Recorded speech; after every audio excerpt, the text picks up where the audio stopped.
Sluit nou gerus aan by kruispad.com se aanlyn erediens.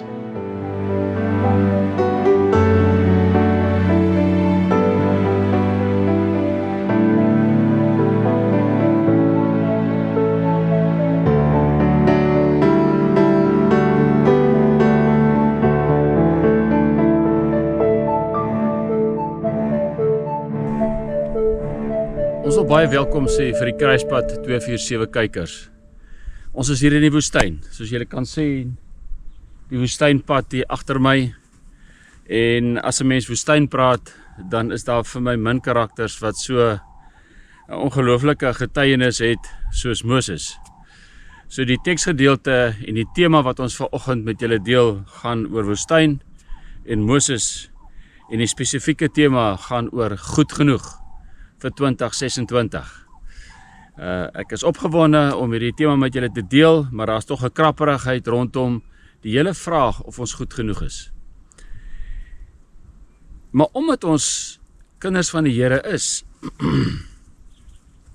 weet ek dat ek julle kan groet, omdat julle goed genoeg is, omdat ek goed genoeg is om deur die Seun van die Here gegroet te word, en daarom groet ek julle in die naam van God die Vader, God die Seun en God die Heilige Gees.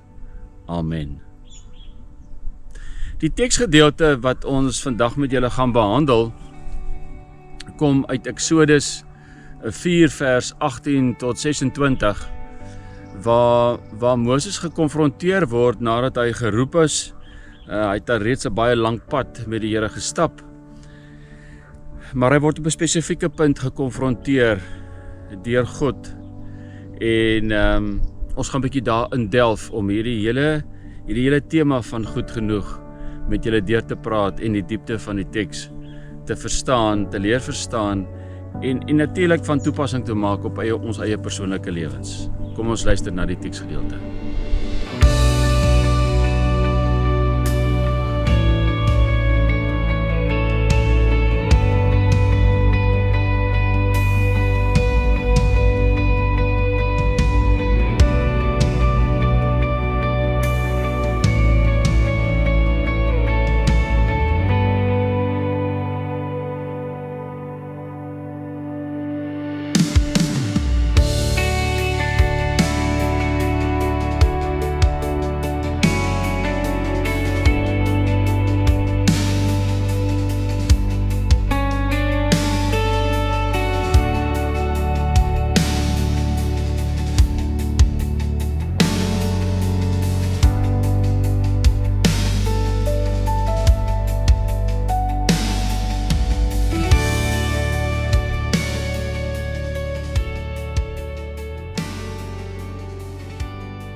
Die woestynkwartel kondig my dageraad die aankoms van die nuwe dag se son aan. Dis die dag ook vir my, Here. Ek leef hom soos ek hom kies. Vader, U het die beste wat U kon gegee. Ek sien dit elke dag. 'n Krib, 'n kruis en 'n kroon. En is goed genoeg vir my, soos dit ook vir Moses hoop en rigting was, wat U vir hom gegee het. Maak my oë oop en my kom probeer min, Here. Ek se kind, nie verlorene op die woestynvloer nie. Amen.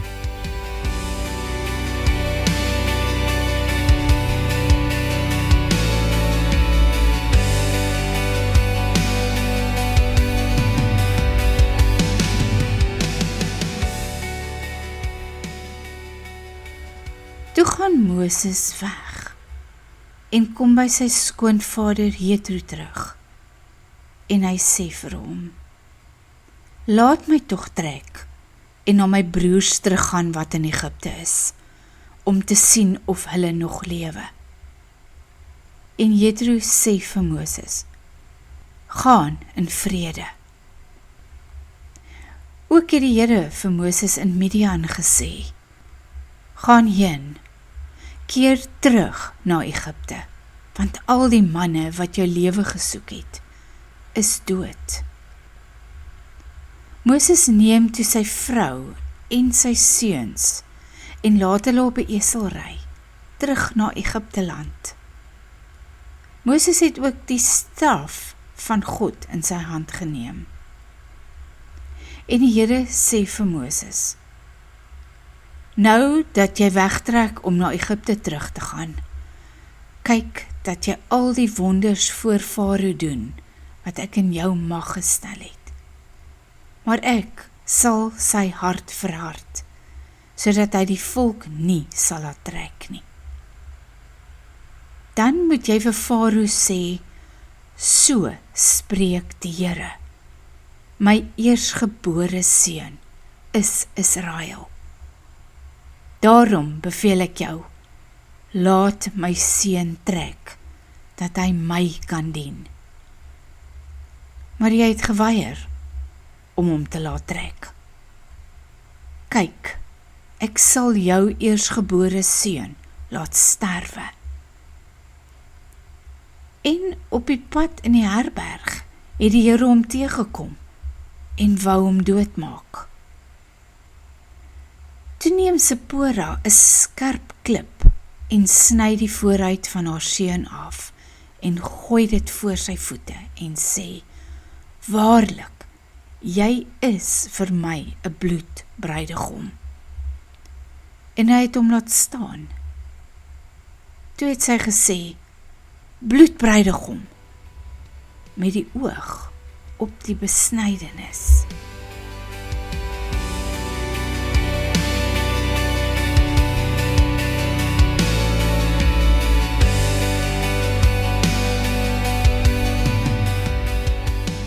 Nadat ons na die teksgedeelte geluister het, dit ingeneem het, gehoor wat Sipora beleef tussen haarself en God, wil ek miskien ietsie verduidelik van die agtergrond, hoekom hierdie tema goed genoeg. Nou,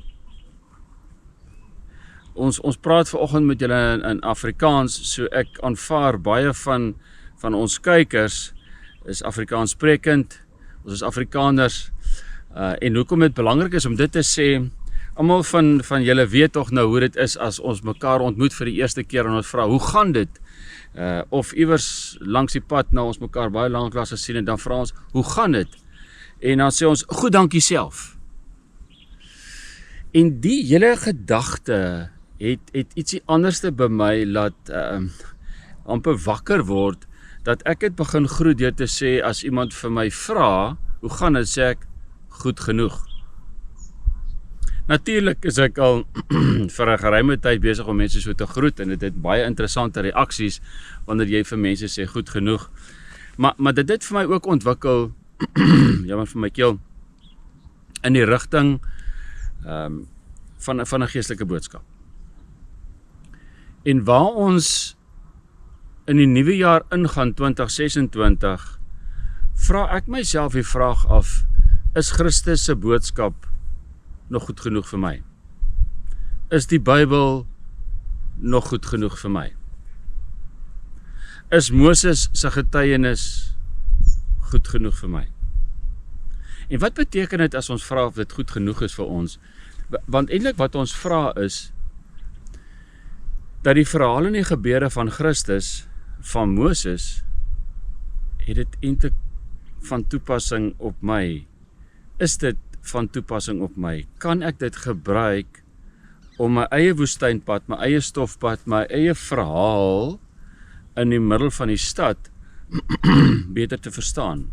Help dit my om, is dit goed genoeg om my verhouding met my vrou, met my kinders, binne my werksomstandighede, is dit regtig goed genoeg om van toepassing te maak, sodat ek beter kan funksioneer?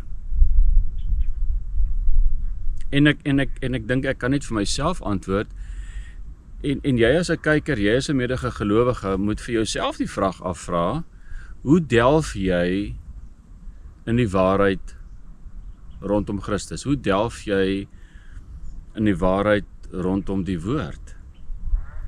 En dan ook die vraag, is ons regtig goed genoeg? Kan ons goed genoeg wees? Nou ek preek nie baie keer van my foon af nie, maar ek het hier so 'n stukkie wat ek graag met julle wil deel.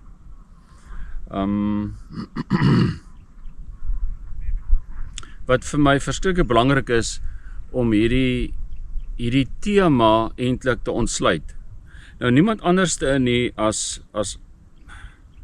Albert Einstein die volgende boodskapie, of die volgende definisie, wat hy vir ons gee, doing the same things over and over again, and expecting different results, noem hy insanity. Ek wil dit weer lees. Doing the same things over and over again, and expecting different results.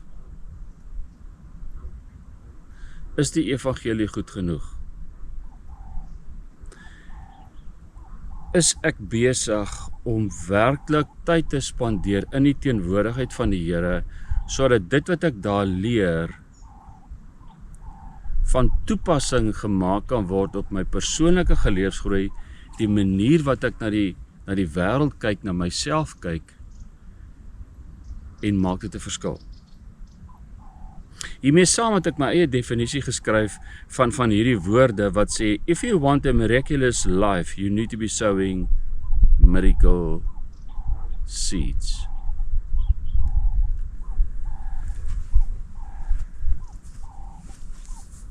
Die teksgedeelte waar Sipora gekonfronteer word deur God, gaan oor die kompromie wat Moses aangegaan het met homself, met God. Wanneer Moses op hierdie punt kom, dan kom daar eintlik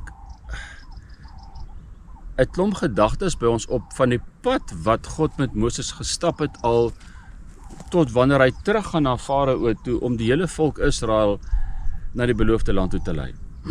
Hy word op 'n wonderbaarlike manier gered uit die Nyl uit. Hy word 'n prins, dan word hy 'n moordenaar. En dan is hy in die woestyn. Dan is sy skoonpa Jethro op 'n wonderbaarlike manier wat eintlik 'n Midianiet is en glad nie gelowige is binne die konteks van Christus en die Bybel en Jahwe en die verbondsgod nie, gee vir hom die ruimte om homself te ontdek wanneer hy vir 'n baie lang tydperk in die woestyn is. En iewers in die woestyn word hy gekonfronteer by 'n braambos wat brand, en dan wanneer hy nader staan, dan sê God vir hom, Moses, die plek waarop jy staan is heilige grond. En dan weet hy nie werklik wie hierdie God is nie, alhoewel hy in die tradisie groot word van die verbondsvolk. Dan leer hy God 'n bietjie ken, en dan is God met hom in 'n verhouding waar God van hom verwag om as leier op te tree, om sy volk wat onderdruk is, uit die situasie uit te lei, om 'n beter lewe te leef. Hy trou intussen met Sipora, wat 'n Midianitiese vrou is, en dan het hulle kinders wat hy nie besny nie, omdat hy 'n kompromie aangaan met wat hy hoor en verstaan van wat God se verwagting is, hoe om sy lewe in te rig. En dan in hierdie teksgedeelte is ons by die spesifieke plek waar God vir Sipora sê dat as die kinders nie besny is nie, gaan ek vir Moses doodmaak. Hy gaan sterf. En dan sê sy, wel, sy is so lief vir haar man, hy is so 'n belangrike deel van haar lewe, dat sy sal sorg dat hy binne die verbond, binne die tradisie, binne die belofte bly.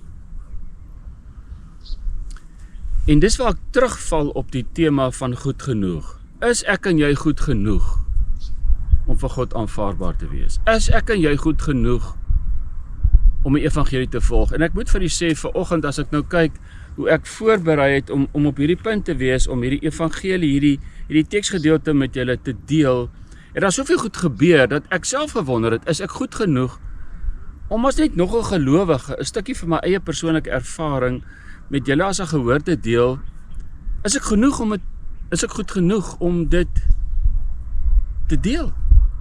Is ek enigstens goed genoeg om in die teks in te delf en dit half te ontsluit, sodat ek met ander gelowiges te deel? Wie's ek? Amper soos Moses, is ek dan goed genoeg om vir ander gelowiges te vertel, maar dis wat ek leer, en julle kan dit van toepassing maak. En daai som kan ek nie vir jouself maak nie. Ek kan dit nie vir jou maak waar jy ook al is in die wêreld, of jy goed genoeg is nie, maar al wat ek vir jou kan sê is, wanneer ons miracle seeds sow, wanneer ons tyd in die teenwoordigheid van God spandeer, dan gebeur daar iets buite my verstaansraamwerk. In Moses se geval is dit verskriklik belangrik om die seisoene, die temas, die fases van die woestyn te verstaan. En as 'n klomp fases van wat met Moses gebeur, wat ek eintlik daardeur wil sê is, toets 'n bietjie die gebeure van Moses aan jou eie bestaan, aan jou eie werklikheid, en kyk of jy iets van jou eie storie daarin sien. En ek gaan probeer om tussen 3-4 minute vinnig met daardeur te praat. In die eerste plek is Moses in die wildernis, in die Sinai woestyn. En die analogie wil ek onmiddellik maak met jou eie situasie. Wat is jou wildernisse? Wat is jou woestyne? Dan op 'n stadium, dan daag Moses op by Elim, waar daar 12 fonteine en 'n klomp palmbome is, 70 palmbome. Ons almal beleef tye wanneer dit werklik fantasties goed gaan. Ons is in 'n oase, ons is suksesvol, dis maklik. Die gemak waarmee ons kan leef is oorweldigend. Net daarna by Rafidim is hulle honger en dors. Die volk is honger en dors. Moses is, ek kan net myself voorstel hoe dit hom irriteer as hy nou vir hierdie hordes mense moet kos gee en nou is nie kos nie. En dan volg die berg Horeb verhaal van die 10 gebooie, en Moses met 'n groot stuk naïwiteit en opgewondenheid 'n lang pad stap om by God te hoor, wat is die resep vir suksesvolle lewe? En as hy terugkom, dan doen die volk Israel die teenoorgestelde van wat hy verwag, en hy, ek kan nog goeie Afrikaans gebruik, gooi die klippe wat die 10 gebooie opgeskryf is stukkend. En die 40 jaar van trek hou net aan en aan, omdat die volk Israel nie kon insien hoe lyk sinvolle lewe nie, hoe lyk betekenisvolle lewe nie. En uiteindelik dan by Berg Nebo, dan sien Moses die beloofde land, maar hy gaan self nie soontoe nie. So dit is die fases in die woestyn, maar wat is die temas van die trek? Die temas van die trek van die volk Israel gaan oor die heilige voorsienigheid van God, die manier wat God ingryp in my persoonlike lewe, wat ek moet leer raak sien. Daar is permanent 'n toetsing van my persepsie van wat geluk is, sukses is, betekenisvolheid, teenoor dit wat met my lewe gebeur. Ons word heeltyd getoets. Daar is heeltyd klagtes wat ook by Israel plaasvind. Klagtes en rebellie van, Here, hier is ek nou, maar eintlik wil ek daar wees. Die gras is groener aan die ander kant van die draad.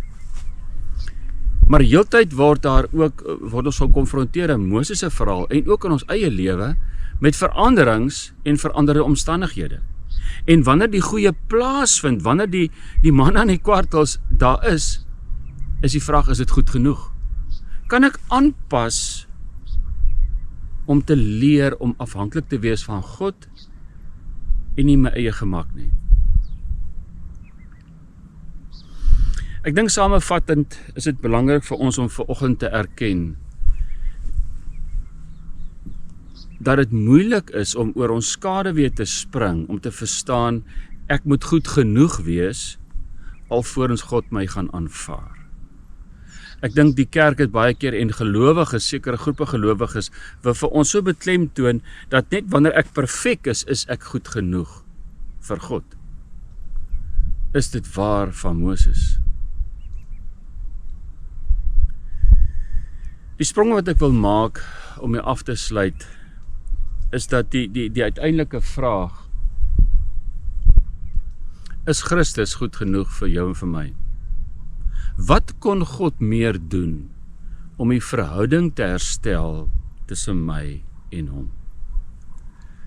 En dan gaan ek terug na die woordjie, na die definisie, if I want a miraculous life, I must sow miracle seeds. Wat God kom doen in Christus, is hy vestig 'n leefstyl, wat nie noodwendig wetties en perfek is nie, maar 'n ingesteldheid, waar ek hoop saai in my eie lewe en ander mense se lewens. En dit beteken om nie 'n kompromie aan te gaan met die waarhede en die ingesteldheid van dit wat God in gedagte het vir my en jou lewe nie. Wanneer ons in 2026 ingaan, dan is dit vir my baie duidelik dat ek goed genoeg is om in die teenwoordigheid van die Here in die woestyn te wees, sy woord te hoor en moet besluit of ek dit gaan leef. Het God enigsins 'n kompromie aangegaan met Christus? Hy het die beste gegee. Die beste wat hy het hy gegee om my en sy verhouding te herstel.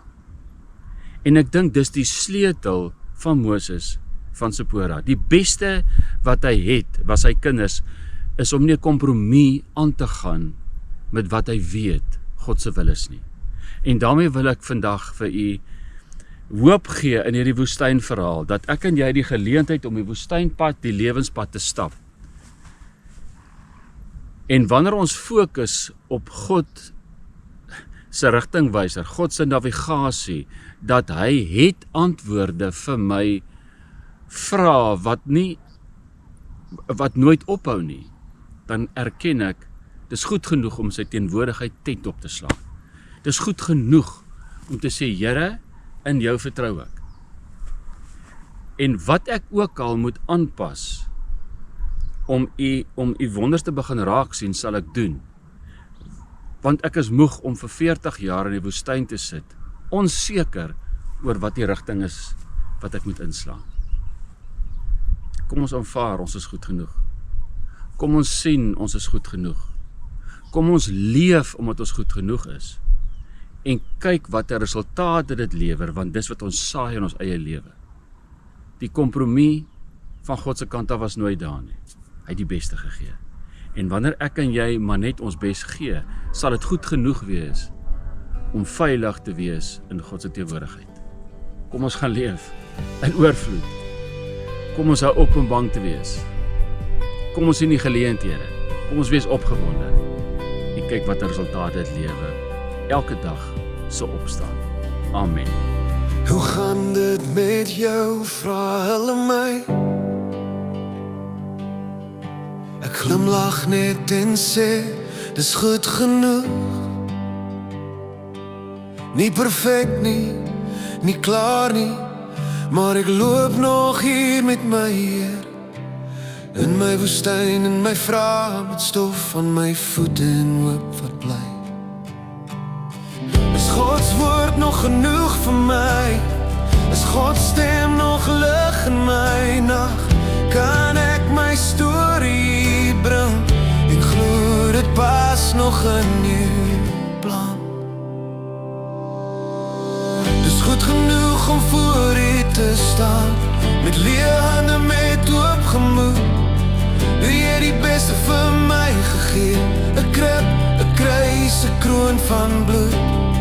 Ek sal nie langer kompromieë maak met dit wat U reeds klaar gesê het nie. Christus, U is goed genoeg en daarom leef ek vry.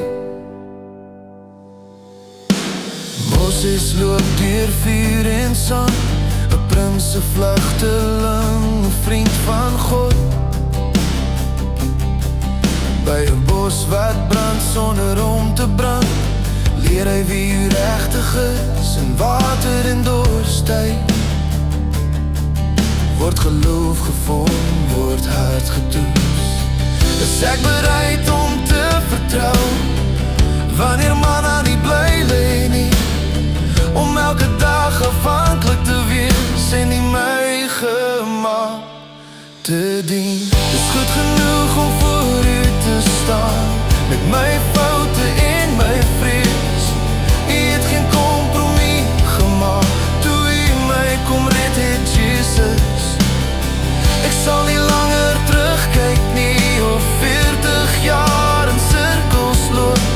Christus, U is goed genoeg en daarom kies ek hoop.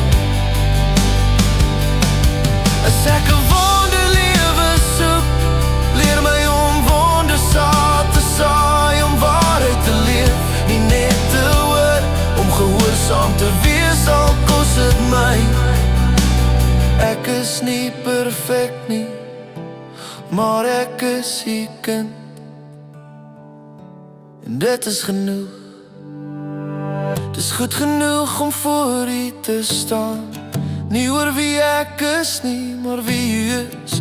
U teenwoordigheid dra my vandag deur elke woestyn, elke keuse, elke kruis. Ek gee my beste want U het eerste gegee en terughou. Geen vrees meer nie, Christus, U is goed genoeg en ek behoort aan U.